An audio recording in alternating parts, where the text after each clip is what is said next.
that up there. Charlie Upham. All right, so we're live. Well, I'm live on here anyway.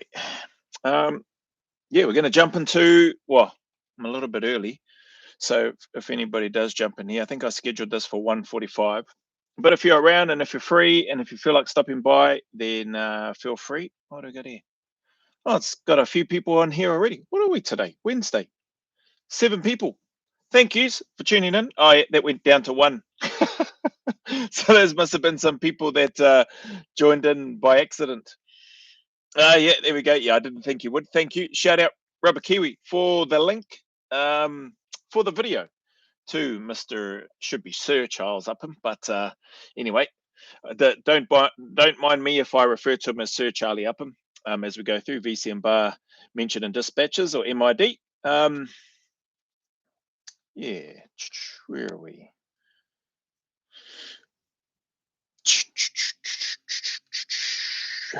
I'll make that full screen actually. It's about 36 minutes, this video. So we'll see how this all pans out. This Is Your Life, man. I remember that show when I was younger. Can't remember all the details, but yeah, I remember the show. This Is Your Life. This is your life. Anyway, let's go share screen. Dun, dun, dun. Shout out to the school community members as well. If they happen to stop by here, just put up a post. Trying to get a gauge. Shout out to the newest member that just joined today as well. Thank you to that person. Well, Talk 5018. I can mention the handle. Won't mention the actual name. Yeah, so that's 9. Well, sorry, 8, 9 including me. But yeah, great to have another person join the school community. So welcome. And thank you to subscribers and channel members on here as it is as well. So much appreciated.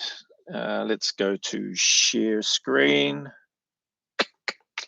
This is your life. And I'm just going to start this one now and then give my take and pause it and give my reaction and stuff as we go. Is that? Yeah, that's showing. Okay, let's go. I'll try and keep an eye on the chat. It was on after it's in the bag, I think. Yeah, I remember that, eh? It's in the bag. The money or the bag.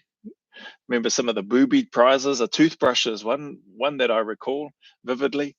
Person kept choosing the bag. Can't remember what the money went up to, but was it Steve Parr? Can't remember the name of the host, but Steve Parr is a name that sounds familiar for that one. But anyway, I digress. Let's get into this one. Volume. Let's check the volume and play. Cool. Oh, better turn that volume down. Ladies and gentlemen, Television New Zealand, in association with the AMP Society, presents This Is Your Life.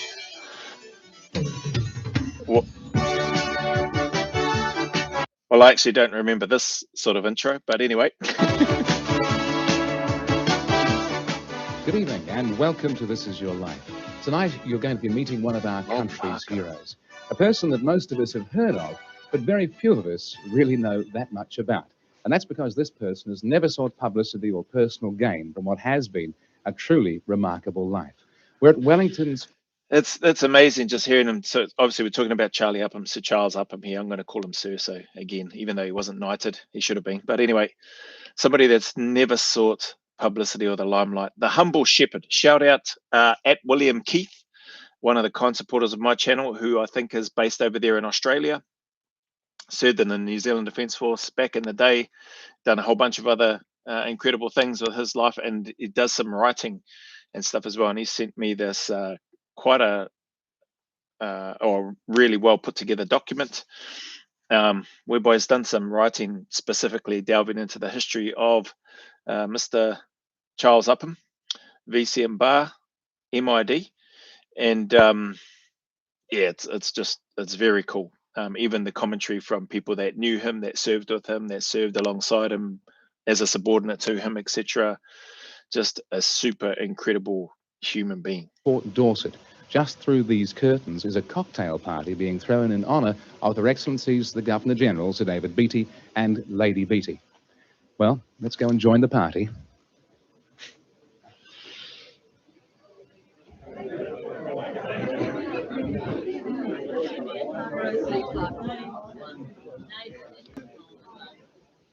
Your Excellency, I'd like to apologize for intruding on your cocktail party this evening, but then you, well, you do know exactly why I'm here, don't you? Yes, I do. As a matter of fact, you've been a great deal of help in getting our subject here to Wellington tonight without the person being aware of what was about to happen. Sabotage wasn't my long suit. Well, you've been a tremendous amount of help. I need some more help, however.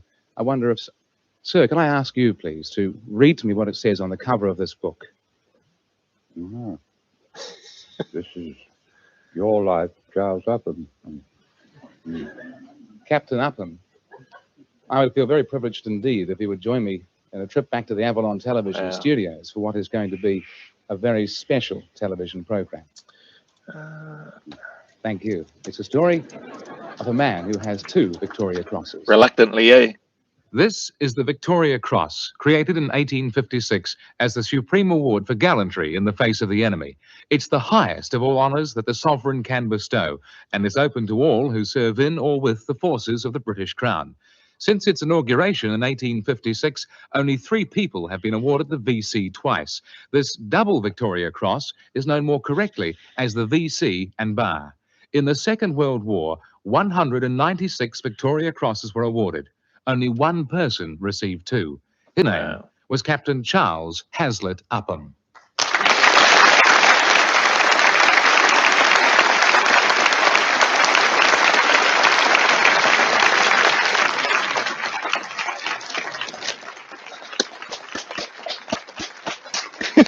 I'll be doing the same too.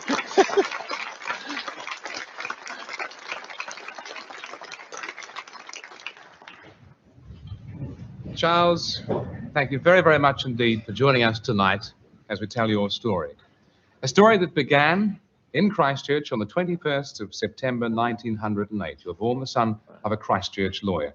You grew up at this house at number 32 Gloucester Street and received a good Canterbury education at Waihi Preparatory School near Timaru, and later, you can see the picture there, at Christ's College in Christchurch. Well, from there, it was to Lincoln College and a diploma in agriculture. But in 1933, all of this learning was to take a very practical turn. I came to Christchurch to look for a shepherd and musterer. I found Charles and engaged him on the spot. Charles, do you recognize that voice? Arthur Shand? It's Alan Shand, indeed. Shand, Alan Shand, retired Canterbury farmer. Welcome on the program.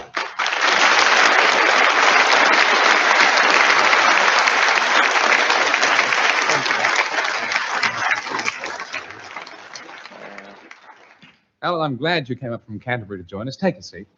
Tell me, you were that sure of this gentleman that you gave him the job on the spot? Oh, absolutely.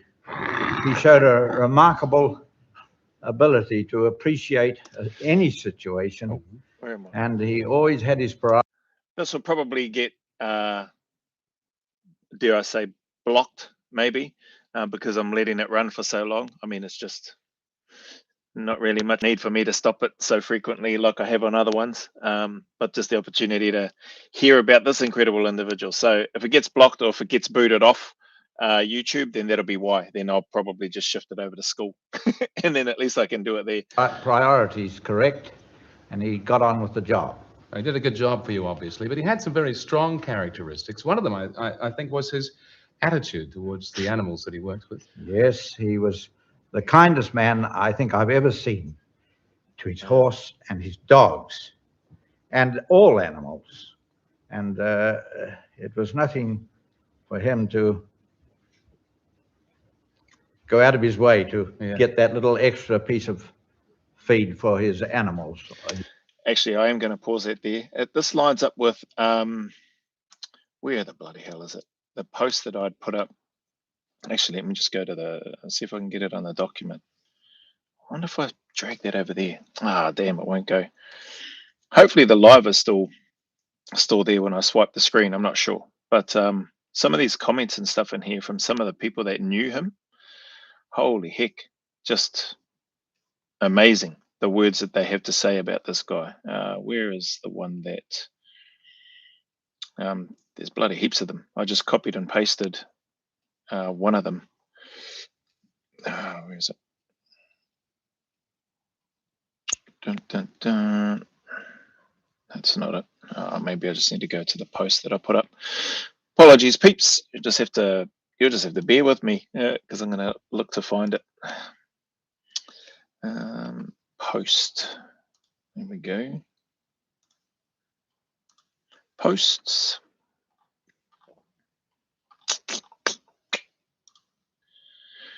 Here it is. So I'm going to read this out in relation to Mr. Charles Upham, just on the back end of what this guy's saying about how kind he was to the animals and that sort of thing.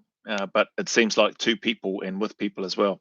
Brigadier James Thomas Jim Burrows, a former All Black, an innately courteous, dignified, tolerant, and warm-natured man, and who was referred to as Gentleman Jim by his men.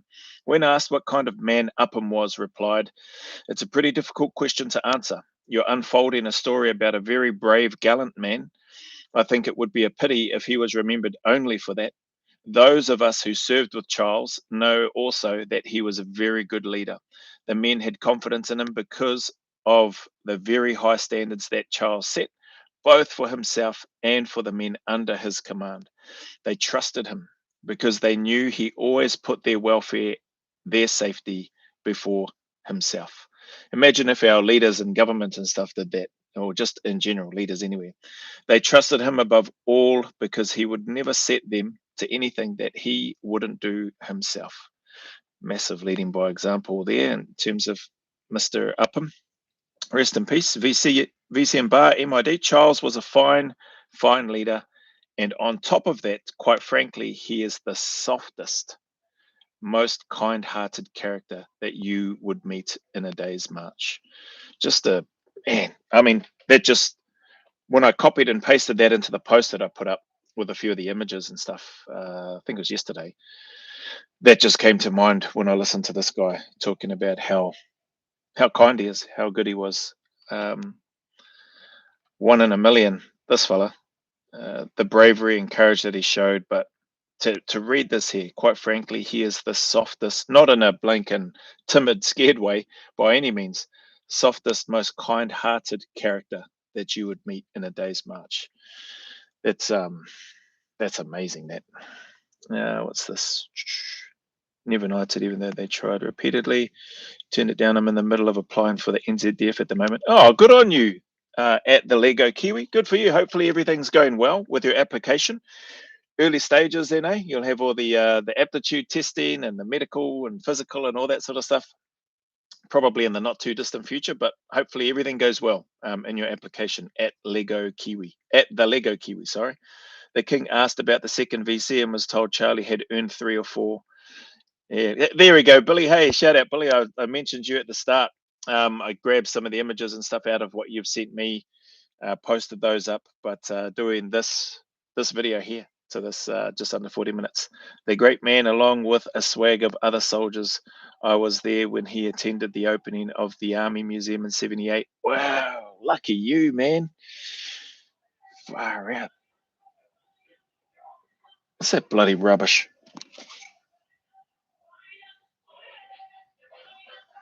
Bloody card.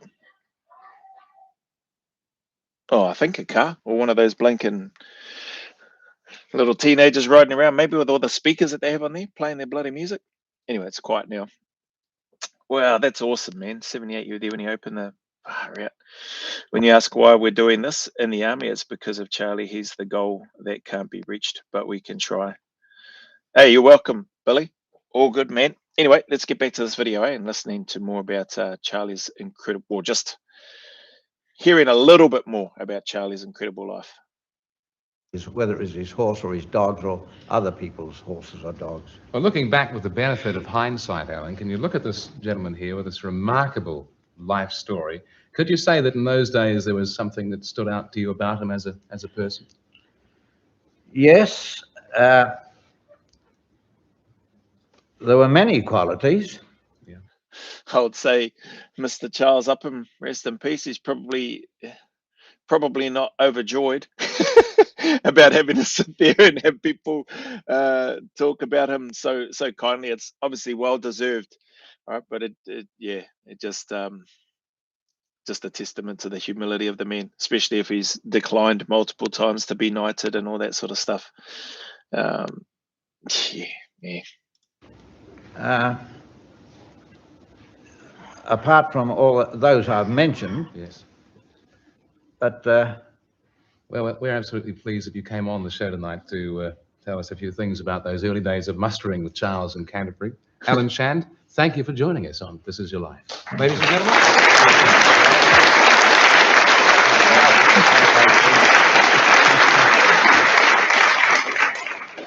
Well, from farming on some of those great Canterbury high country properties like Island Hills and Glen Wye, you take up a position with the Land Valuation Department. They described you, I think you remember how, wasn't it? An educated, experienced rough diamond. How did you feel about that? Well, in 1939, with the Nazis on the move in Europe, you volunteered to join the army. And it's not long before you're in the advance party of the 20th Battalion and off to North Africa. Along with many other young New Zealanders drawn from all walks of life, you're part of the 20th Battalion under the leadership of the then Lieutenant Colonel Howard Kippenberger. The first action for the 20th was in Greece. It ended with the withdrawal to the island of Crete. And if ever the description out of the frying pan into the fire fitted, then this was the time. It was in Crete that I was given command of the 20th Battalion. And Charles, your voice I will never forget. Well, Charles, no doubt you recognize that voice. Yes, that's Brigadier Burrows. Brigadier Jim Burrows. Please welcome him along. Oh, wow. That's cool. That's the little piece that I just read out there that Billy provided in the write-up that he's done on Charles Upham. Yeah.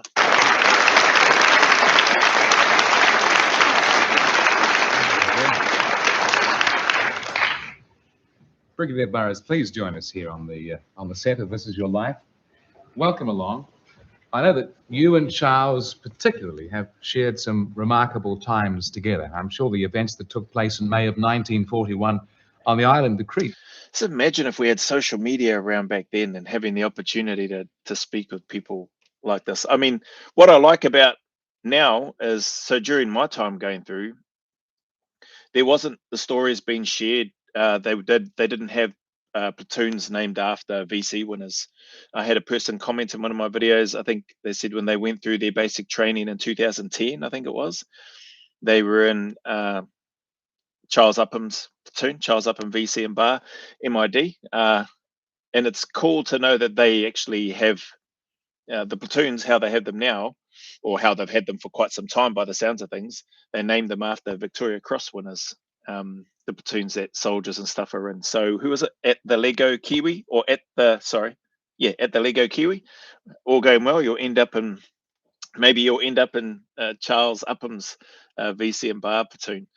But my time was just numbers, and there wasn't conversations, which it sounds like there is now. There wasn't this history and, dare I say, connection piece to the legacy and history of soldiers that have been left behind. Like, at least not during my time. It wasn't even like that when I got to battalion. In 1st Battalion, there wasn't and I don't know if there is now. I'd like to think that there is, but I was in Hinton Barracks during my time there as a rifle company and Victor company, and just it took what was it? I can't remember exactly what it took, but for some reason started to observe that, oh wow, these barracks that we're in, they're named after VC winners. And that still didn't, I don't know, it still didn't push me to want to find out and dig in a bit more, because my head was in other places and wanting to do other things. Right or wrong, that's just the truth. But I like, by the sounds of things and what they've been doing for quite some time in the New Zealand Army anyway, they seem to have a bit of a connection, and maybe there's some conversations that happen now these days in and around the platoons and stuff that they're in, which is cool. Sorry, chat. What's this? When he got home and VC was announced, he hid in the toilet for 6 hours to get away from all the fans who showed up. Yeah, right. Gentleman Jim. Yeah, every guest on this show was an incredible man in their own way. I was in Upham VC Platoon 2000. Oh, wow. Upham VC Platoon 2000. So, okay. At least they started that a lot earlier than what I thought then. I thought it might have been later. They definitely didn't have it in 96 when I got in. So that's cool. We had to learn the history of Ruwaysat Ridge Barracks we were in. I don't know that one, Billy, but thanks for that. How do you even pronounce that? Ruwaysat. I don't know. Anyway, let's carry on with this. Still strong memories for both yourself and Charles.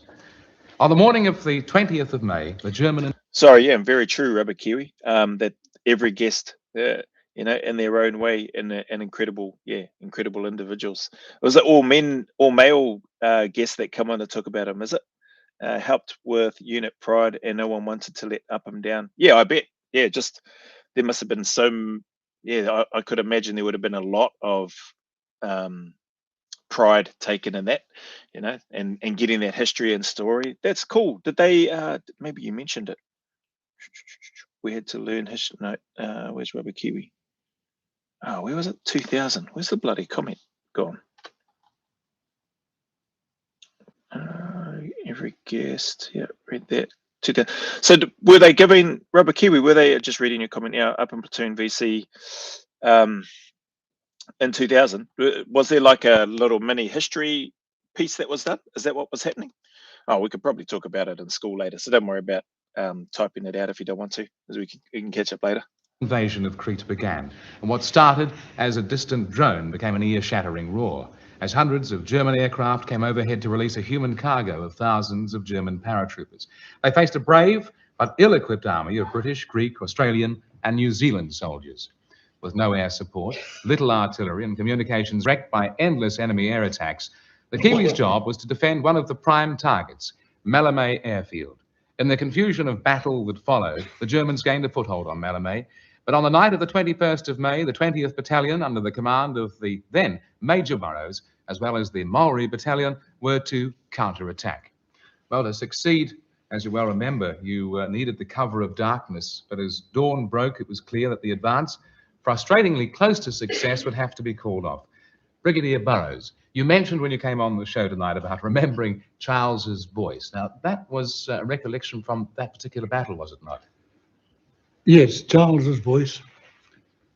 There were many other sights and sounds that night that frankly are better forgotten. But Charles shouting encouragement to his men, and I wonder if he knows that that same sound that night was a great encouragement also to me. So this was the beginning of Charles's first Victoria Cross, was it not? Yes, we had a very difficult night indeed. We were late on the start mark, but finally we were caught in broad daylight, in open ground, easy targets for German paratroops, and being machine gunned from overhead from planes brought over from Greece. And obviously needed a complete switch of plan, but away out on the right flank, there's a small group of our chaps isolated, completely isolated, and they couldn't be left there. I then spoke to the platoon commander of the leading platoon, 1 Second Lieutenant Charles Upham, and told him that I wanted him to send 2 of his best men across to this, with my message across to this isolated group. Charles watched him then put a corporal in charge of what was left of his platoon, and with Corporal Dave Kirk, set out frankly on this mission himself because it was too dangerous to give to anybody else, in his opinion. And they set out on a mission which quite frankly gave little hope of survival, much less of success. And how they succeeded, of course, is written into Victoria Cross citation. Well, you mentioned Dave Kirk, and Charles, we have another surprise for you tonight. With us from Greymouth, your platoon corporal that morning on Crete, would you please welcome Dave Kirk?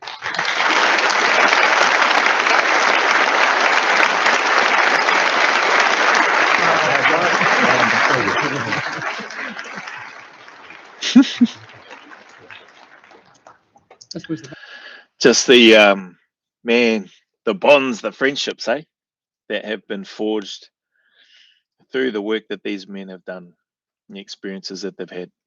That's amazing, man. That's awesome.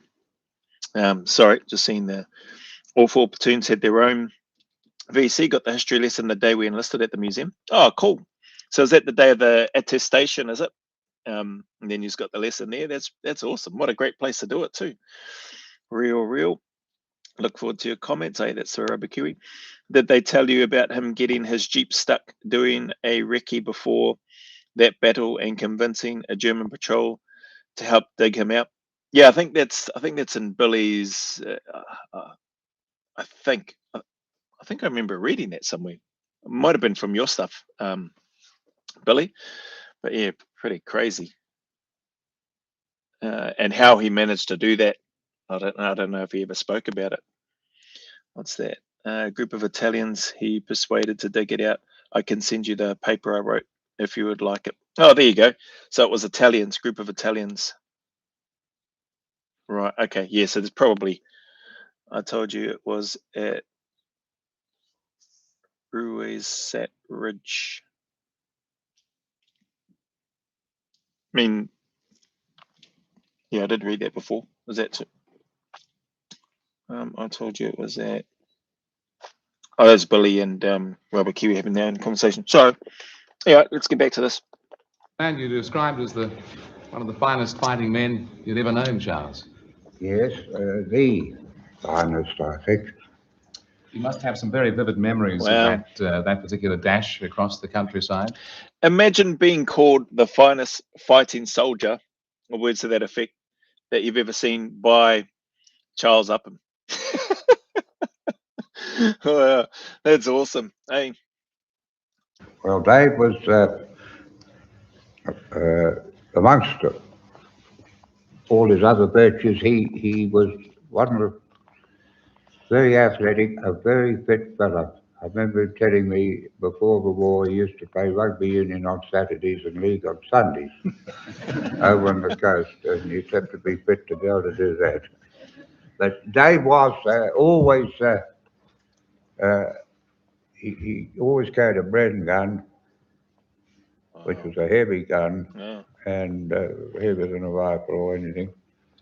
And he could have had a lighter gun, a Tommy gun, being a NCO, but he didn't. He kept the Bren gun, of which he was a really good shot. And I always put him down, I think, as the best individual soldier I ever ran into, because he was, I believe he did peg out in hospital at one time, but I never saw him any time when he wasn't just bursting to go, whether it was food or whether we had sleep or not sleeping. Charles, you mentioned that he was a good shot, and I think there's a memory that Dave has about that dash after you'd been across to these men and told them that there was a change of plans. You had a rapid trip back to your previous position, Dave, and you came under some heavy fire on an exposed piece of land. What happened? Yes, Charles, you possibly remembered. Remember when we came upon those two machine guns opened up on us? And I think we probably hold the record 50-yard dash till we struck that pole in the ground when we managed to get it to cover. But the thing that always sticks in my memory and made me laugh at the time, the only time I think I laughed on Creek. And made him laugh. I've got to hear this. As soon as we got there, your first words were very caustic and colourful condemnation of the poor shooting of the Germans. His words are very caustic and colourful in condemnation of the poor shooting of the Germans. Just would have been a horrendous blanket event in what they've decided to do. Sounds like charging towards his two machine guns. But the fact that his mate here, who Charles Upham, describes him as the finest soldier that he's ever seen or known, it's just, man, it's amazing. saw just looking at Charles Upham's face light up when this guy came in. Yeah, clearly the bonds and stuff there and what they've been through together is yeah, pretty bloody special. Well, I didn't quite see it that way because we just come through and the amount of lead that was whistling past my ears, I considered they were pretty good shots. Dave, for your courage alongside Charles that day and others on Creek, you were awarded the Distinguished Conduct Medal. Brigadier Burrows, you know Charles as well as anyone. What kind of man is he? It's a pretty difficult question to answer, Bob, but tonight you're unfolding a story about a very brave, gallant man. I think it would be a pity if he were... This is what I just read out. How cool is this? That's the part from your work, Billy, that really, well, a whole bunch of stuff. I haven't read the whole document. There's a fair bit in there. But from when I have been reading, some really beautiful words said by people in that document that you provided. This guy's part, not knowing that he was going to be on here, I'd never seen this before until now. I didn't even watch it when I got sent this a little bit earlier from Rubber Kiwi. But this guy's comments are the ones that really stuck out to me about the kindness, soft-hearted nature of Charles Upham. And it's just cool to hear that this is where this is from. I assume and I just read it out earlier. Remembered only for that. Because those of us who served with Charles know also that he was a very good leader. The men had confidence in him because of the very high standards that Charles set, both for himself and for the men under his command. They trusted him because they knew he always put their welfare, their safety before himself. They trusted him above all because he would never set them to do anything that he wouldn't do himself. Now, Charles was a fine leader. And on top of that, quite frankly, he's the softest, most kind-hearted character that you'd meet in a day's march. Wow. I have great pleasure always if I'm mixing with the chaps who served with him to see the pride in their voices when they say, I was in old Charlie's C Company. And my godfather, they've got cause to be proud. Charles, I'm sorry about this, but it does you no harm to hear a bit of truth about yourself now and again. Well, Brigadier Jim Burrows. Brigadier Jim Burrows clearly knows him well and knows that he's probably not a fan of these great men in their own right, by the sounds of things, speaking the way that they are. But I'm sure Charles Upham understands that that's coming from a really genuine blanket place of admiration and respect for the men, for all of these guys. Holy heck. Oh, sorry, chat.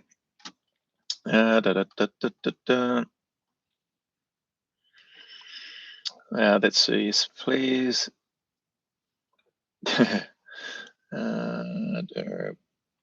What's a Kiwi? Charlie, full stop, a child fellow.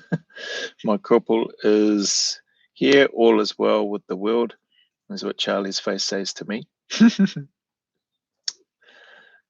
Drop your email in here and I'll send through the paper, which also draws on a fair bit of mark of the line. Attached to it is also a small piece on Clive Hume Barracks. Remember that? I think that was one of the support company barracks at the time, or was it Whiskey Company? Can't remember. Hey, Talk 5018. Kia ora, bro. Cheers for dropping in. Are you in school, Billy? Yeah, no, Billy just drops in here. I can send it to Rubber Kiwi. Buckle in, this is great. I'll get Joe to pass it along. Yeah. Joe will be able to send it. Yeah. PDF file is the one you want. Then the race driver. Oh, I don't know the race driver. Anyway, let's come back to here. Oh, what happened there? Oh, I bloody double clicked. Captain Dave Kirk, I thank you both very much for joining us on This Is Your Life, Charles Upham. Well,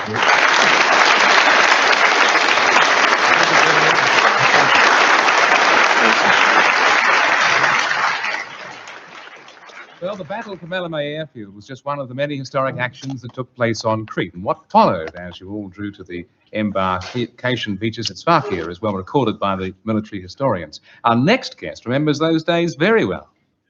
Charles, you're a great soldier, a good mate, and the best bloody scrounger in the business. Do you recognise the voice? Yes, is that Den Fountain? Den Fountain. You may also know him as Spout. Denver Fountain, your company commander on Crete from Westport, Colonel Den Fountain.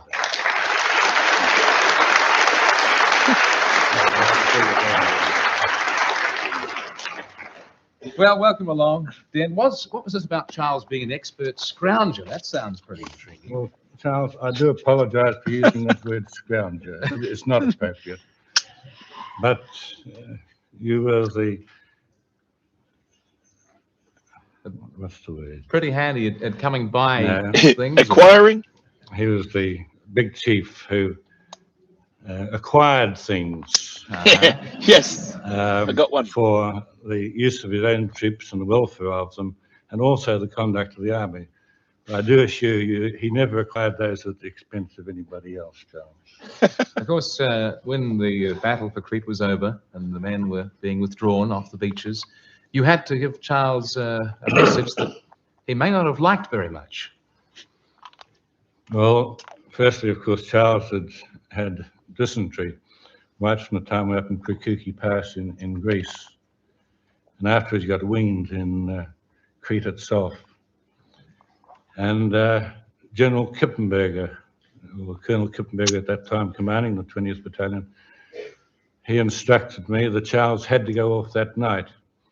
He wasn't to be allowed to volunteer to go off with Brigadier Burrows with the rear party on the following night.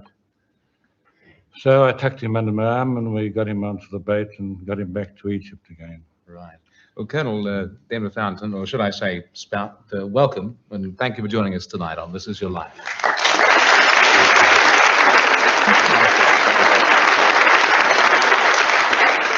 Well, Charles, from Crete, as Denver said, was back to North Africa, and not long after that, news of your Victoria Cross. Just imagine if he was still alive, or and the other guys too. I'm assuming they've passed too, but sitting around and interviewing them. This is your life. You'd just be stuck on. You'd have to have a series of This Is Your Life, and just have each guest coming through, and each one would be its own episode. It would still be going to this day, I reckon. Man, it's a shame that it's cool to hear these little bits, but there's clearly so much more in each one of these guys' experiences and memories of Charles Upham, VC Bar MID, that it's just, I can't help but feel like we're ripped off. We're ripped off in hearing and having a bit more understanding, maybe not necessarily from Charlie himself. He probably wouldn't want to sit around and talk about himself, but he'd probably be quite happy to talk about some of the other people and the incredible people that he served with, fought alongside, and that sort of thing. And then in turn, those other people would likely do the same and speak about this guy. And it just seems like there's so much more. Hey, sorry, chat. What's this? Clive was his father. My dad was a truck racing fan. Oh, okay, no worries. And that maybe explains some of your path and stuff and what you've done too, Robert Kiwi. I might be wrong in that, but maybe if your dad was truck racing or a truck racing fan. Was your dad truck racing as well, or just a fan of it? What we're about to show you and knowing a bit about your character must have been quite an ordeal, because here's the original film of Second Lieutenant Charles Upham receiving the VC from General Sir Claude Auchinleck. General McKinley, Middle East commander, arrives to inspect the 1st Brigade of New Zealand troops formed in Egypt. For bravery in the field, he decorates 3 New Zealand soldiers. Brigadier Ingalls reads the citations. The Victoria Cross for Lieutenant Upham on the left. The DSO for Lieutenant Colonel Kippenberger. Here Upham receives his medal and ribbon. Well, Charles, that would bring back a memory or two, I imagine. Following that presentation came the remarkable action at Minkakayam, where the New Zealand troops, surrounded by Germans, broke out to freedom, only to be savagely mauled later at Rewaisat Ridge. And your actions in those conflicts were later to earn you a second Victoria Cross. But at Rewaisat Ridge, badly wounded in action, you were taken prisoner by the Germans. And that, as they say, is another story, and it's coming up after this break.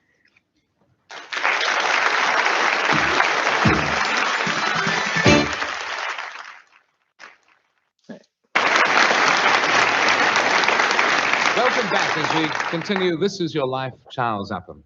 Taken prisoner at Rewaisat Ridge, your life hangs in the balance because of the severity of your wounds. But as they heal and you regain strength, you begin rebelling against your guards. Here's a famous picture of you, Charles. I imagine there's quite a story behind that one. But you're involved in quite a variety of escape schemes, and eventually the Germans decide there's only one place for you. The Germans call it Sonderlager, the special escape-proof camp, but it became known simply as Colditz. Now, your arrival there was closely watched by a man who is today the personal and private secretary to Her Majesty the Queen Mother.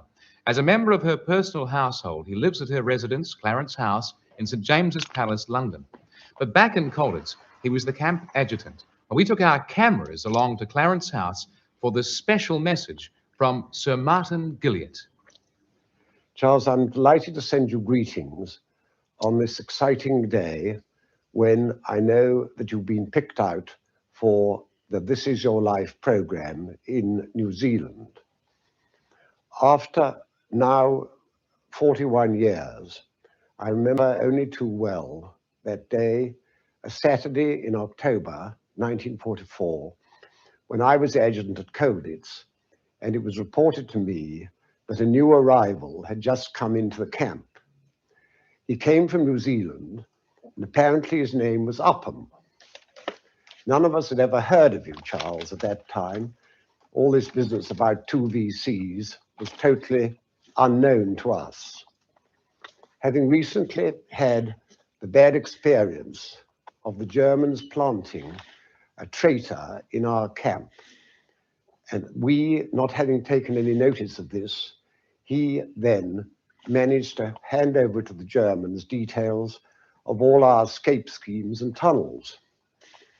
I was determined this shouldn't happen again, so I got hold of the New Zealander I knew best in the camp, a splendid doctor called Fred Moody, and I asked him to go down and check that the Upham we knew had just arrived was a bona fide New Zealand officer. Well, Fred went down and saw you and reported back in a few minutes that he did know all about you, that you were a proper chap, and that you must be allowed into the camp and should become a friend of all of us. And this you did, and we were together at Colditz until the end of the war from our point of view, when we were released by the Americans. I wish very much that you'd been over for the Colditz reunion a few weeks ago, but I hope I may see you in this country next year when there is a reunion for the VC-GC Association. Meanwhile, Charles, all possible good wishes, and I hope we'll have a splendid occasion this evening.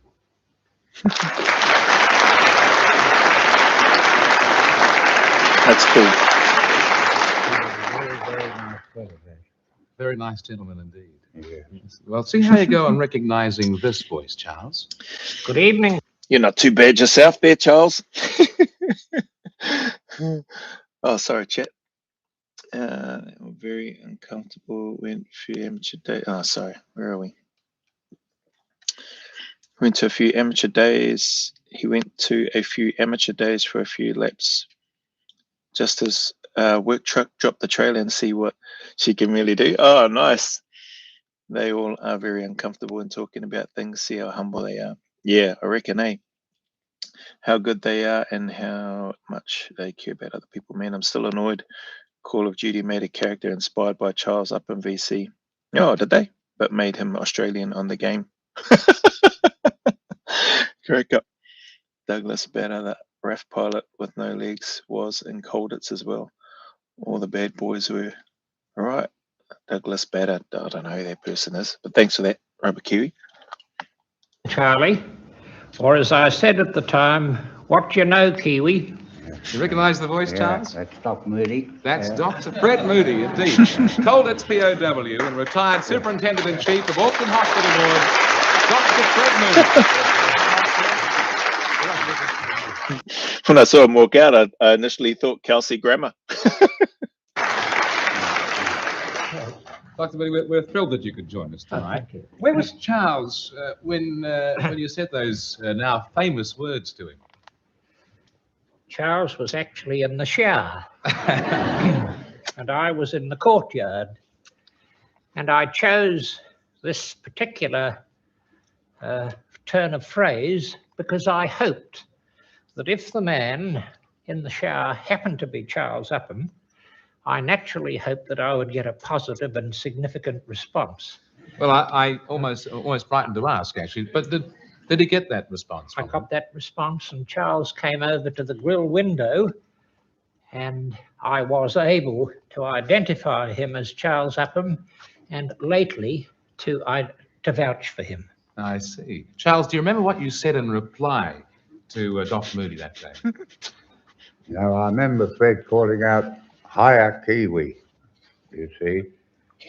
And I suppose only a New Zealander would have known what he was talking about. Right. I remember that and said a few words.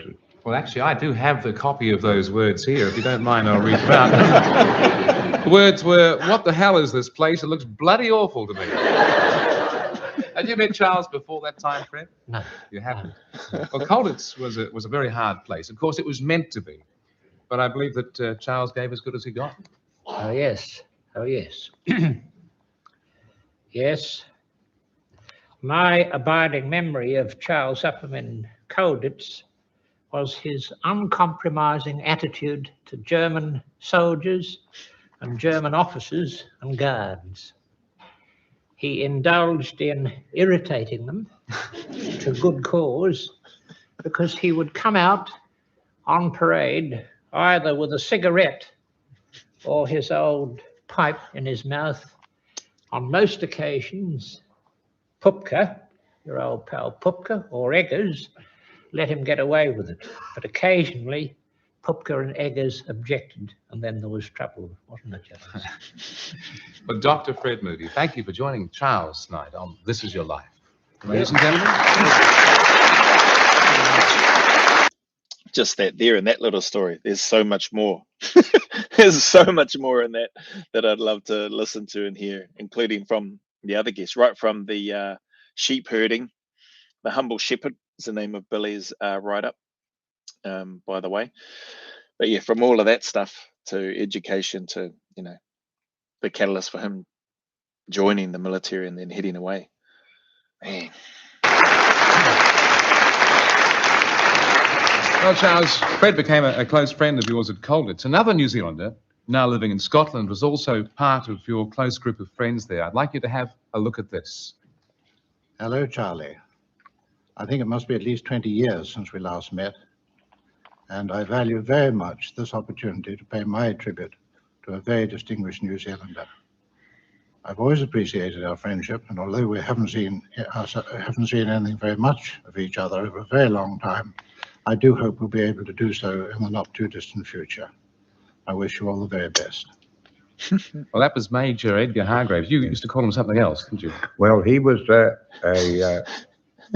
MI5, the Secret Service people. He was a serving soldier before that. And he was dropped over Yugoslavia by airplane and brought back and taken over a submarine to liaise with Mikhailovich, who was head of the Chechniks. Your relationship with him obviously goes back a long way. We've been trying for 20 years, as he said. I think it was 20 years to get together. You've never quite made it, which is rather sad. But I think that I could help you there. You see, ladies and gentlemen, in the studio tonight, from Nethy Bridge in Scotland, would you please welcome Major Edgar Hargraves?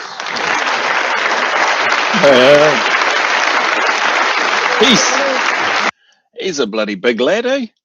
Looks big. Solid, I mean, tall and solid.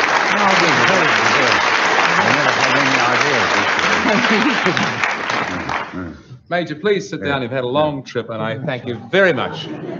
Well, you didn't come straight here, of course, but we did give him a night's sleep. You've had a tremendously long journey to get here. We're thrilled that It's a great pleasure to be here. we're thrilled that you could make it. We've got a lot of catching up to do tonight, of course. Plenty of old memories. But if I said the word 1,000 bomber raids, would that stir an old memory for you? Yes, I think it would. Well, Charlie, just about a month ago, I was back in Colditz. I went back on a reunion.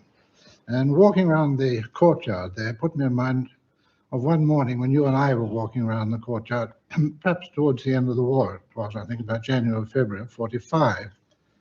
And the sirens went off, and that meant that there was an air raid coming on. And you may remember that at the beginning of the war, Hermann Goering once boasted that never, ever would any Allied airplanes ever fly over German territory. Well, the sirens of the air raid was the beginning of a 1,000 bomber raid, which the Americans were bombing some of the big industrial concentrations around about Colditz. And unfortunately, at that particular moment, the German camp security officer came into the courtyard, Captain Eggers, and he was not a man you admired very much from what I remember. And you walked up to him and you said, "Eggers, you remember what Hermann said? Never any Allied aircraft to fly over Germany? Well, what do you think those are up there? Bloody ducks?" Yes, indeed.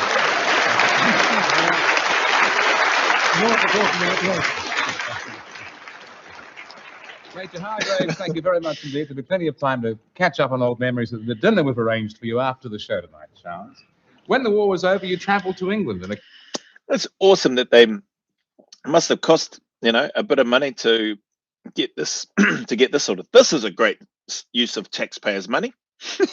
If this is if that's how it was funded, to get these guests over and to organise and have all of this stuff done. With respect to the This Is Your Life for Charles Upham, not all the other bloody humbug that happens these days. a couple of major events took place. One was the official investiture of your first VC, and the other one involved a certain lady. I guess you remember that one pretty well. You gonna tell us what it is? Yes, yes. It was... Yes, my wedding. Indeed it was, your wedding. You got married to Molly McTamney. Yes. Where was it? Barton? Barton-on-Sea, right down in near a place called New Milton. Somewhere in Hampshire. Yes. It was certainly a marriage that blossomed. Right on the coast there, opposite the Needles. Well, your wife Molly accompanied you to Wellington for what you thought would be a quiet farewell party to His Excellency the Governor-General. And tonight we have some other members of the family here as well. Ladies and gentlemen, would you please welcome the Upham daughters, Amanda, Virginia, and Caroline, accompanied by your two eldest grandsons, David and Charles. Well, and of course...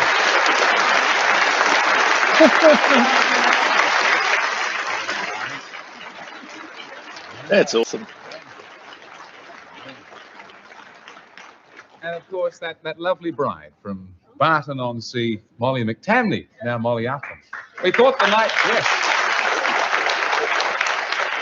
We knew the night wouldn't be complete for Charles. We didn't bring his family along to join in this reunion, and you'll have a chance to have plenty of family discussions after the show. We thank you for joining us tonight, the Upham family. Thank you very much indeed.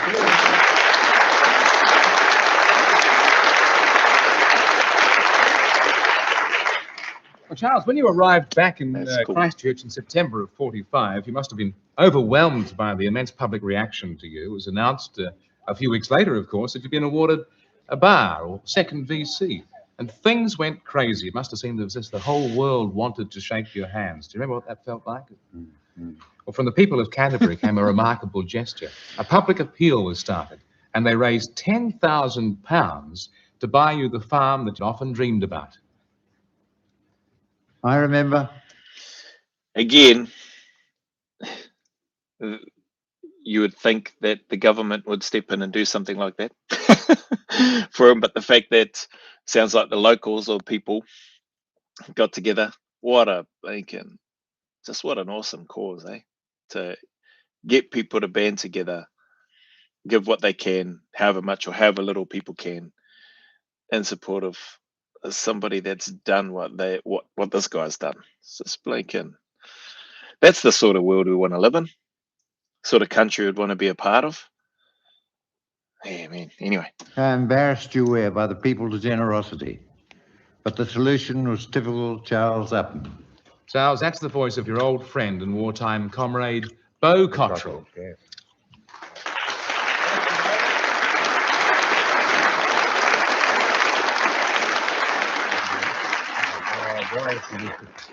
You're looking good. He is looking good. That's what I said to him, too. Welcome along, Beau. Your friendship with Charles, of course, goes back to before the war. In those days, you were well known as an All Black. But back home after the war, the public had made this incredible gesture towards Charles. What was his reaction to all of that money? I can't really tell you in proper words. He refused to accept it. Yes. But did suggest the money might be used to have a trust for the sons and children of servicemen. And trustees were set up, and the trust was formed. And the trust carried on and assisted some 88 young people with their lives and education. Well, as you said, Beau, you were very much involved in helping Charles with that trust. And by the way, So it sounds like he just gave it all away by the sounds of things, or put it towards the trust to help other people. I'm guessing anyway. in case anybody thinks that £10,000 doesn't actually sound that much, do you know how much it's worth today? $300,000. That's the present day value. Took a special kind of man. Took a special kind of man to give that away. Well, as the years went by and those sons and daughters of servicemen grew up, the Upham Trust had some money left. And the next step was to be a new award, the Charles Upham Award for Gallantry. It's not given every year, is it, Beau? No. When is it appropriate? Well, it is, yes. Whenever it's appropriate and the occasion demands it, the trustees would make the award. Sitting in our audience tonight, have made some, yes. Sitting in our audience tonight, Charles and Beau, you'll be pleased to know that we have with us one of the award winners. Ladies and gentlemen, please welcome Constable Mark Davidson of Wellington, a police dog handler who received the Charles Upham Award for Gallantry after a dangerous rooftop rescue of an inmate in a mental institution. Mark, you're welcome here tonight as well.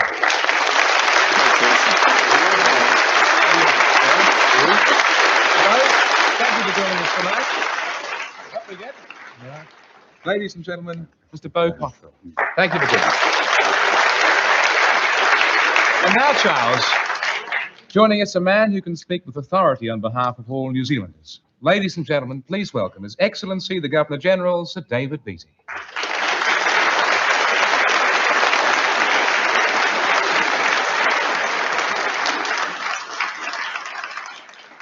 So, David, thank you for joining us tonight. You had a few words, I believe, that you wanted to say at this time. Well, first of all, I'd like to apologize to you for being party to the subterfuge that got you here, but it is a great honor at the same time. And on behalf of all the people of New Zealand, I would like to thank you for your gallant service in war and your distinguished service in peacetime as well. Thank you very much. Ladies and gentlemen, His Excellency, the Governor-General of New Zealand, Sir David Beattie. Well, Charles, many of the men who fought alongside you did not return from the war. And these days, of course, well, nobody's getting any younger.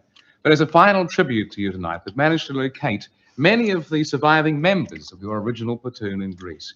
So here to share this special night with you, would you please welcome Max Pike, Hugh Lusty, Frank Blair, Charlie Renner, Charlie Clement, and Phil Christian.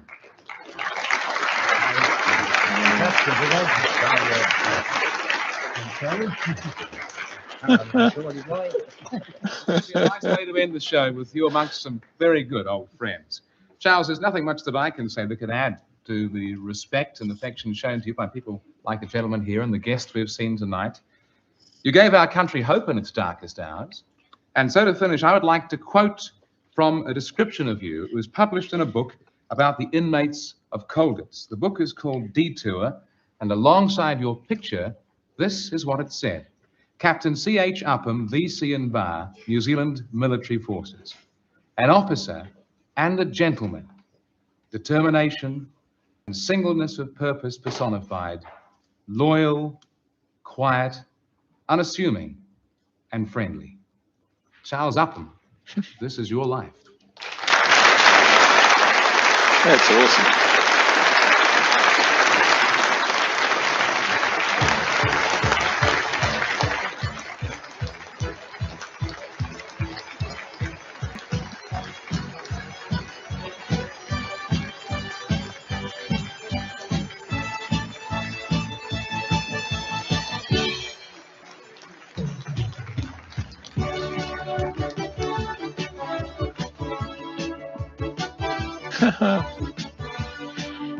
Pause it there.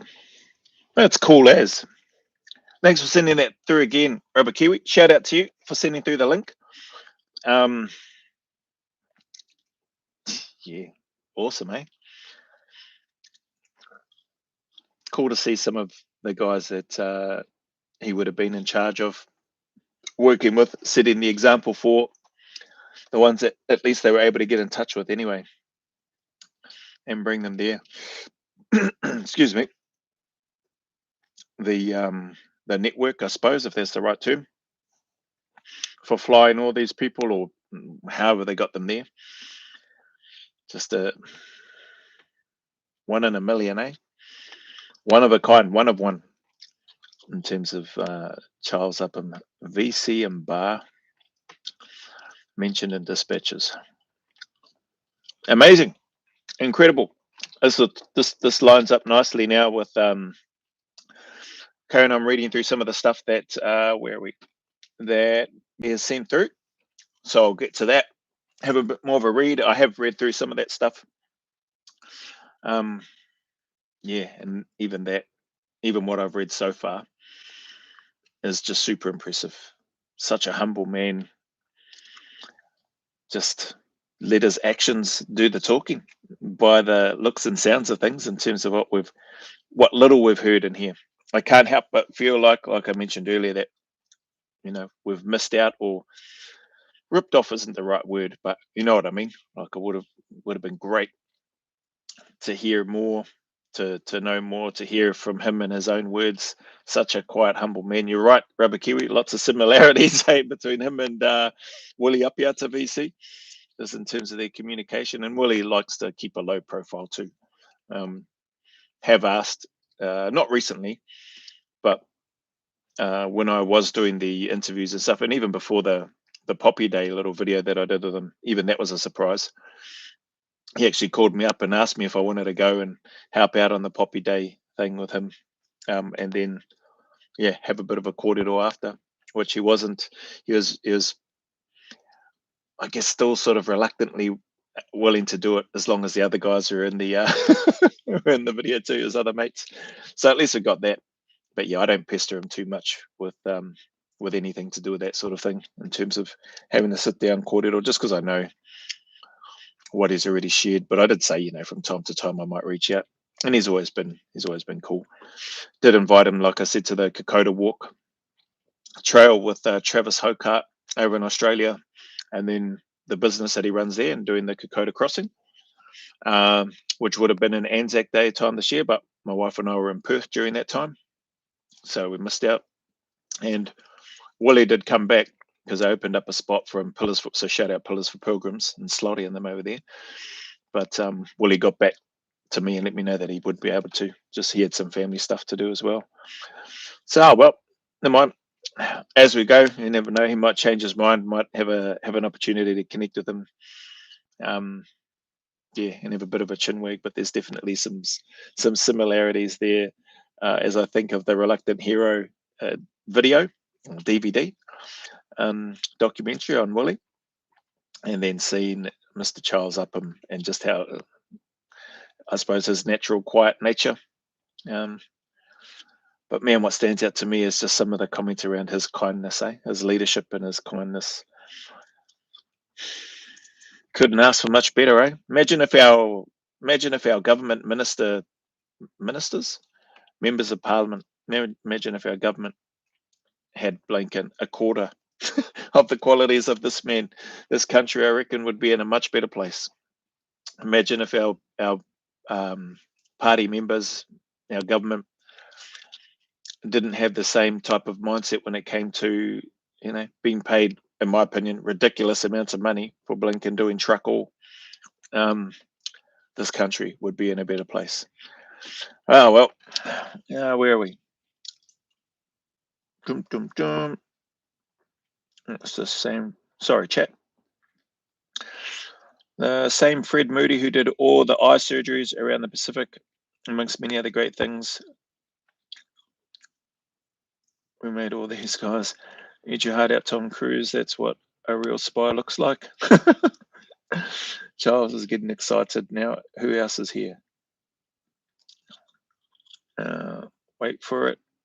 He donated the money to the Charles Upham Scholarship, which is still available. Man, that's impressive, eh? That is cool as. In the 80s, be $1 million by now. About 1.5 today. I doubt anyone but the Governor General could get him off the farm. Probably, eh?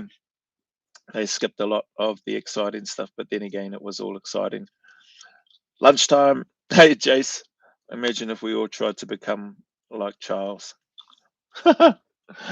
Well, I think the world would be a much quieter place. And that would be good. And there probably would be no such thing as social media. So that's my take. If we all tried to be like Charles Upham, but the benefits of that, I think, is that the country would be in a much better place. That's what I think, anyway. Man, that's cool. I really enjoyed that. What's our time? How long is that? Oh, it's only been just over an hour. That's not too bad. That's got to be a record for a 36-minute, well, yeah, 36-minute video to be done in just over an hour by me is definitely some sort of world record. Where are we? Yeah, that's about it. Those in the school community, I put up a post in there in and around asking you days and times we want to have live sessions.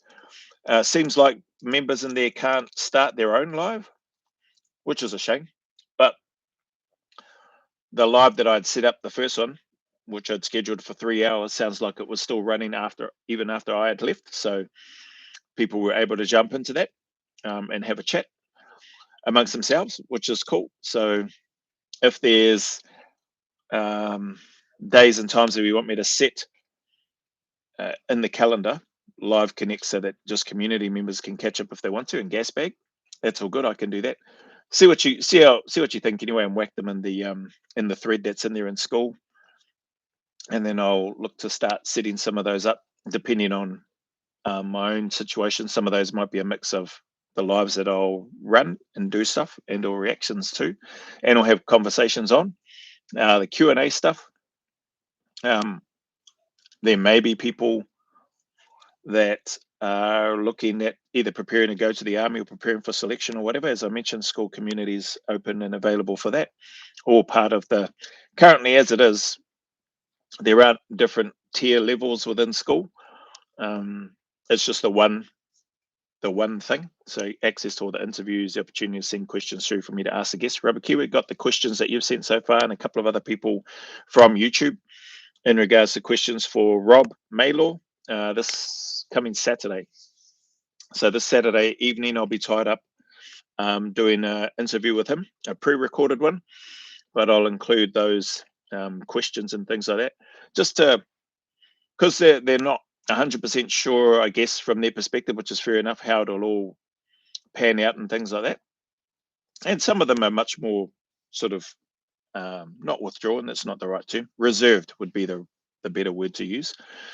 A lot of the guys that I'll be catching up with are, a bit more reserved than I am in terms of being on social media and that sort of stuff. They'll do interviews, and they have done interviews, and or some of them are a bit more picky and choosy about who they do interviews with and what the topics are going to be about these days, which is understandable. So let Rob find his feet.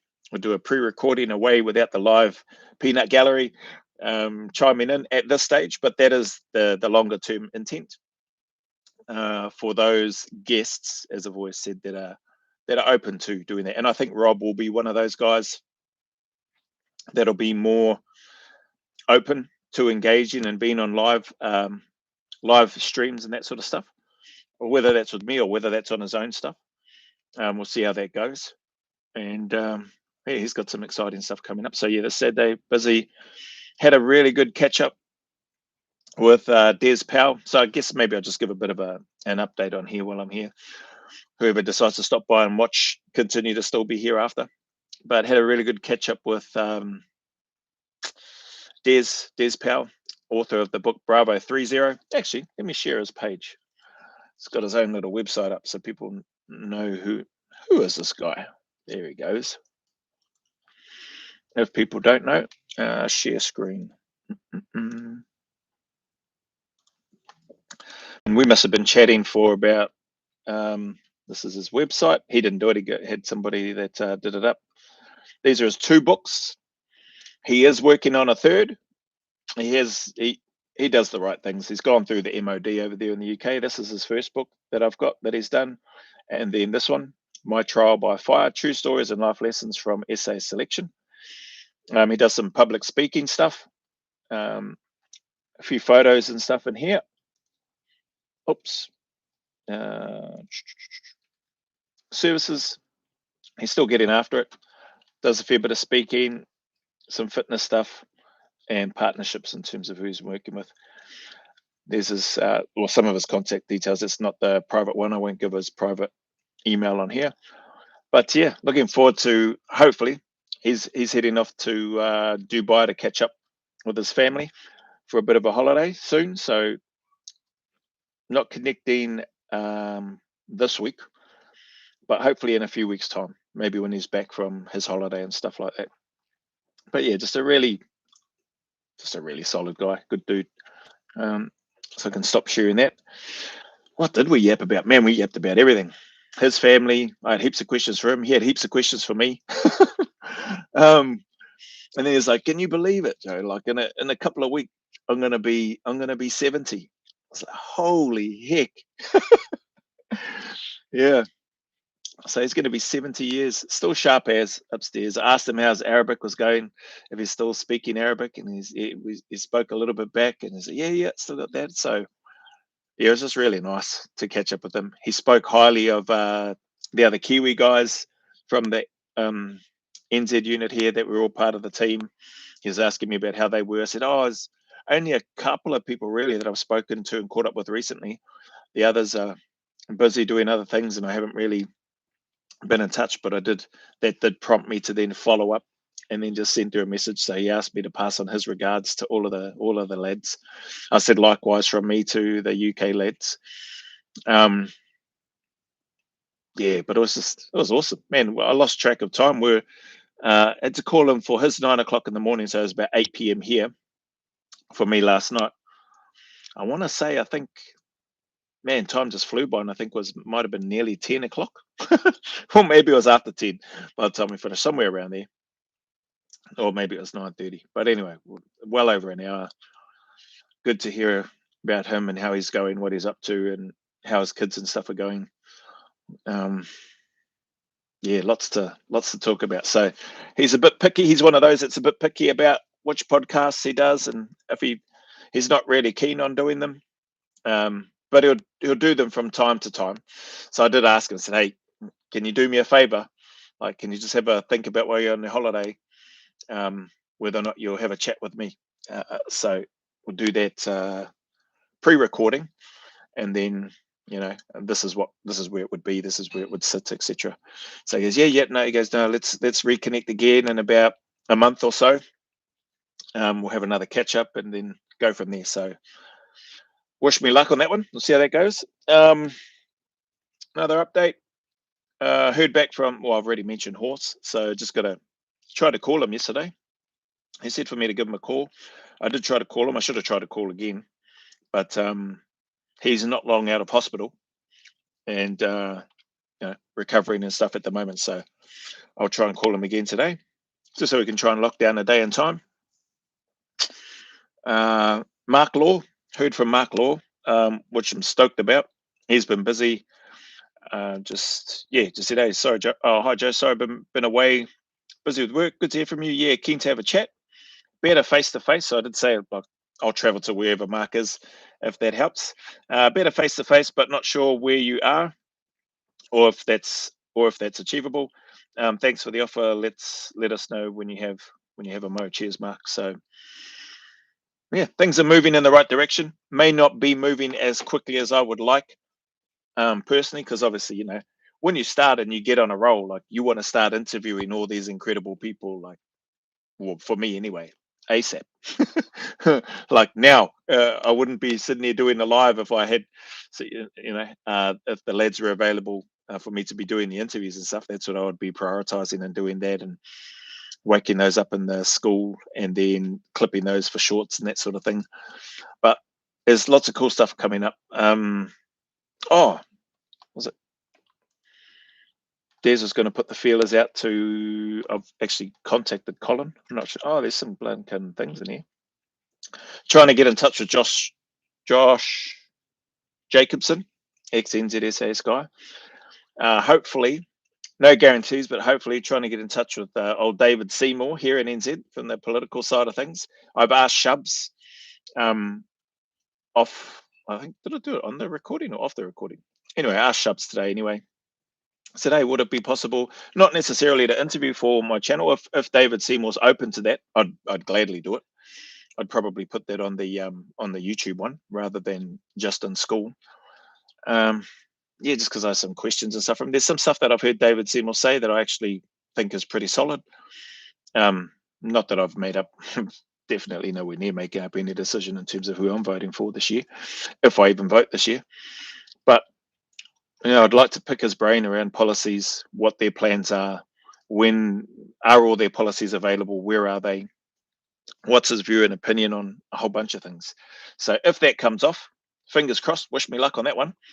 Then I'll probably hit up the audience again. Have you got any genuine questions that you'd want me to ask him? Maybe I'd be able to do it live with him. We'll see. Oh, sorry. Sorry, chat. Bloody hell. Imagine if we all. Oh no, that's the last one. Joe, you seen Josh Jacobson on Jack? Yep. Yeah, I did a reaction to that. Did I do that live? Or did I just do that in school? I can't remember now. Watched it on school the other day. Posted there now, I think. Oh yeah, there you go. Yeah, so I must have done it in school. Bloody forgot where I did it. You'll have to get a black rectangle for them to hold in front of their eyes. Thanks everyone. Stop drizzling outside, so must go. All good. See, Shubs got kicked off the radio. Yeah, I had a good chat with him today. So he booked me in or asked if I wanted to do a regular Wednesday, or not just Wednesday, let me choose the day and stuff. And I said, oh yeah, Wednesday will probably work. And so we had our connect. The last couple of weeks we missed because he had technical difficulties the week before, and then I think the week before that, I think I had some stuff on. So yeah, we missed the last couple of weeks, but we lined it back up today. We went a lot longer than usual. I was asking him about that. I was like, what's going on here? So he's given a bit of a rundown. It's a bit of sounds like a bit of a convoluted web in there at the moment with regards to old Mr. Ngatai and what's going on there and what they've done and not done and what they've said and not followed through on, etc. But yeah, I think there'd be some good learning there for Shubs with regards to just getting some of that critical thinking going with regards to what people are saying and what Shubs is known for saying. Where's the receipts? Maybe check some of those receipts up front before locking in and putting in the mahi that he has, because I know what it's like in my little space in terms of content creation, planning, going through that now, using YouTube and school, posting on Instagram from time to time, posting on TikTok from time to time. That's only 4 platforms. I predominantly use YouTube and now school. So really it's only 2 for the most part. But that is a lot of work, just especially when you're for one person as well. But it'd be a lot of work even if I had an editor, even if I had a camera person, like even with a team of 3, it would still be a lot of work. Not only just the planning, but then doing the work, traveling to and from places, hence why the shift towards doing some of these online initially, and then eventually traveling. So all that sort of coordination, you're working with the guests and that sort of thing. And then if I am fortunate enough to have a chat with David Seymour, then they've got busy schedules too, as we would expect, I think, as the public would expect the politicians to have, not spend all their time just blinking gas bagging away with wannabe YouTubers like me. has much more important work to do. So that's why I'm not holding my breath on it. If it happens, though, I'll be happy. What else is there? And then with regards to Shubs and the work that he's doing, like he had a time slot from 4 till 7 Monday to Friday, I think it was, Radio Aotearoa. And a lot of those interviews might be 20 minutes, 30 minutes, whatever. So it's like bang, bang, bang, bang, bang, interview after interview. Had a producer, or has a producer, who is helping out with a lot of that back end stuff and booking and organizing and all that sort of thing, which is cool, but it's still a heck of a lot of work. And then it's cutting those and editing those and posting them across. I think he's on about 8 platforms. So that's even more work. That's not a woe is me story. That's just a reality. But that's a lot of work to be putting in for free on a what is it? Oh, Ngātai said a voluntary basis. But there was obviously other kōrero and conversations had between those people that sounds like things aren't being followed through on or delivered. So anyway, that's some of the raru there. If people ever watch or listen to us talking away, they'll hear me asking him about it because, yeah, just I wanted to get an insight. But again, like I said, be good lessons learned for him moving forward. Doesn't stop what he's doing with his Shub Says So. Just run his show as he sees fit. He's just not with and or under the Radio Aotearoa banner. So anyway, I'm sure more will come out in the coming days or weeks or whatever. Wait till the community gets to double digits. It's going to get busier. Yeah, hopefully, eh? I mean, thank you, Rubber Kiwi. Like in the school community, yeah, I think it'll probably get busier. My thought is it'll likely get busier. Oh man, I expect realistically, I'll be stoked if it starts to get busier in a year's time. You know, if it gets busier before then, awesome. If it doesn't, if it takes a year or longer, still awesome. I think that's the beauty about when you get into something because you're enjoying it, and you, well, that's probably the main part. But the other parts would be the learning that you're getting as in the process, as well as the connections that you make. So yeah, with those in the community in both YouTube and school, I think the connection with those in the school community will probably become, they'd probably be closer or stronger, if that's the right word, just because there's an investment of not only time but financially from those that go to school or choose to go there, as well as you want to, I suppose, get your money's worth for whatever it is that you choose to spend your hard-earned dollars on. So I know what that's like, and if it's not providing the value or the things that that you signed up for and or that you were expecting, well then it's only natural that people aren't going to stick around. There are some people that are in there that have kindly messaged that are there more so just to tautoko and support what it is that I do, which is just that's pretty awesome, eh? To have people that would do that.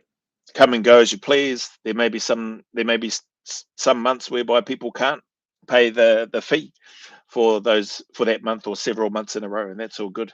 Come and go as you're able to, or if you want to. But there's going to be no shortage of content in that space. So, like I said, YouTube will still be running. Reactions. I was wrong about the reactions and saying that that it was all good out until, what did I say, the 29th? It's only a few days, but there probably won't be a reaction video going up 27th, 28th for the next couple of days. Just because the other one that I did really scheduled it on the 29th, so I missed those 2 days in between. So one went up today. There'll be a couple of day break, I think, unless I do one later today or tonight or whatever.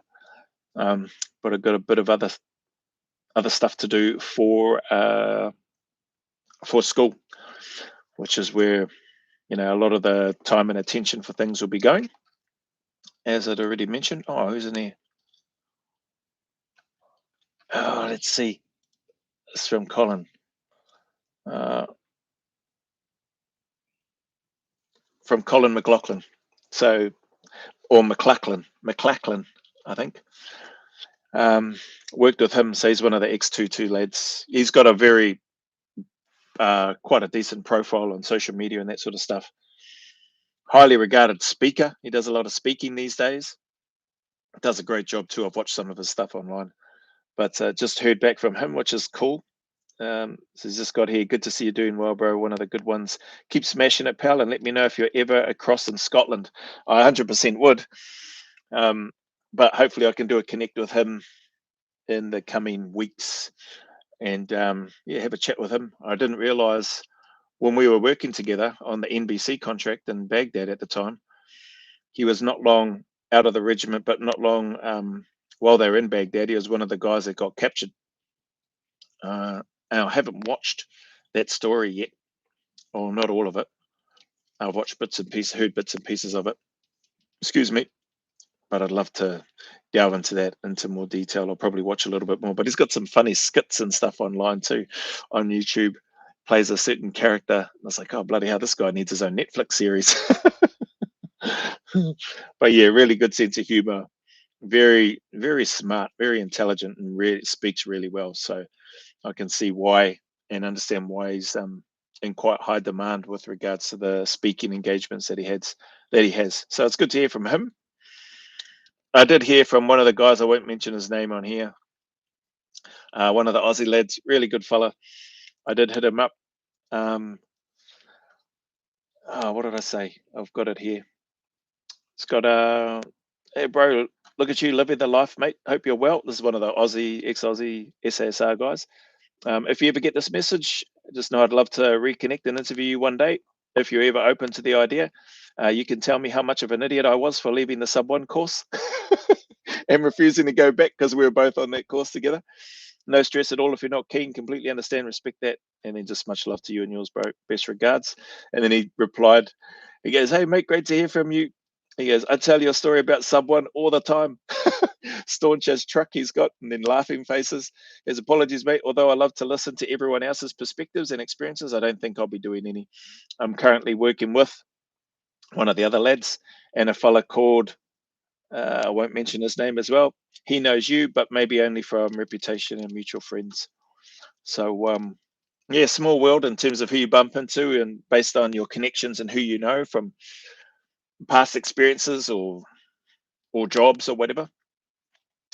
But it would have been really good to have a chat with this fellow. He's got some really, as they all have, but he's got some awesome experiences. And I would have loved to, because I never bothered to ask him or any of the other lads from the unit that I was on the course with, the other 4. Like, well, because I wasn't asking for permission. I was just making a decision. I was like, truck, this is truck. I'm getting out. Like, I'm leaving here. I'm not sticking around. And it never crossed my mind to ask the lads and go, hey, what do you think? Geez, should I stay? Should I stay or should I go? I wasn't going to start doing that. I'd made up my mind and made a decision and ran with it, stuck with it. But yeah, hard case. Good to hear from these guys. So he's the only one at this stage that I'm aware of those that I've reached out to so far. Still waiting for a few others that has basically said nah. Des is a maybe. And so we'll see how that goes. Andy, just waiting to hear back from him. And Dean Burgess, so I've sent Dean Burgess some comms, email, waiting to hear back from him. But that fella's busy too. Like if anybody follows his socials, Dean Burgess, shout out Dean Burgess, ex-2 commando guy, really active in the social media space. People will, yeah. I'm not surprised that he hasn't been able to come back yet. And there's probably like some of the other people that I've contacted, they've been hit up by other people already as well. So Tom on Instagram, he's been hit up as well. He's got a Zero Limits podcast to do with Matty Morris. So yeah, so he's just waiting until he does that, and then he actually, Tom is a maybe as well. He's similar to Des, so he hasn't confirmed that he'd do have a chat with me. I hope he does. But yeah, we'll see how it all pans out. But yeah, there's more yeses than nos and more yeses than maybes at this stage. And now it's just a case of timing. If people were wondering what it was, I brought a bag of lollipops because I like lollipops, and they got bubblegum inside them. Bon Bon. It says Bon Bon Bum, black and blue. That's it there. And then there's other flavors too, but I'll eat that one later on. So that's what this bubblegum. It's got no taste now. It's from this blinking lollipop, so we'll get rid of that. That's an update on, bit of an update on school, bit of a download on upcoming guests. Is there anything else? I don't think there's anything else. Reactions. Oh yeah, gave an update on the reaction videos on YouTube. Lives probably may just end up reducing down to 1 live a week on YouTube. Yeah, not even, end up doing a live every single day on YouTube and school. But no, once I hear more from the school community and they let me know, their thoughts, then I'll definitely be doing lives there, and then still look to keep at least 1 live here per week.